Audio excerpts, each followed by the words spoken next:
60 евра за мегават час. Според информации на Телма, ова е понудата која ЕСМ ја доставиле на тендерот на универзалниот снабдувач. По оваа цена тие на Ивана Хом ќе им ја продаваат својата струја која е наменета за домакинствата.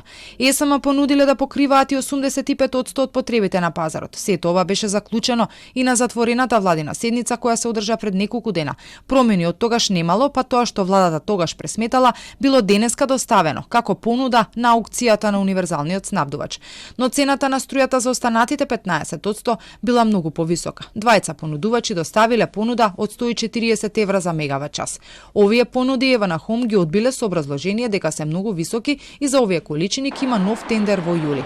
Првиот регулатор Бислимовски за Телма изјави дека со оваа цена од 60 евра за мегават час и помал процент на покриеност, цената на струјата за крајните потрошувачи би можела да скокне од 10 до 15%. Сето тоа ако се стави со 60 евра за 85%, тие 15% ако се набават по цени кои што се пазарни и снабдувачите тие или трговците по тие цени работат, некаде зголемувањето би било од 10 до 15%.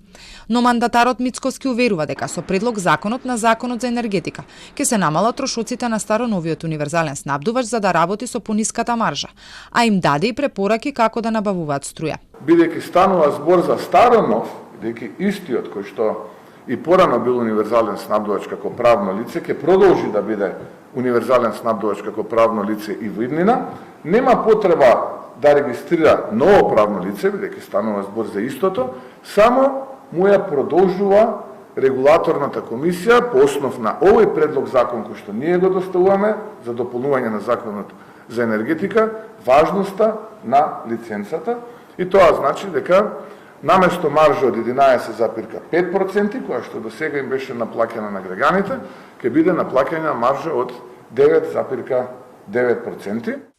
Од енергетскиот сектор пак брифира дека поради тоа што се одолговлечи постапката за избор на нов универзален, старото предпријатие не е во функција, а за ново е доцна да се формира, па со измената ќе се овозможи само Ивана Хом да работи со старото правно лице.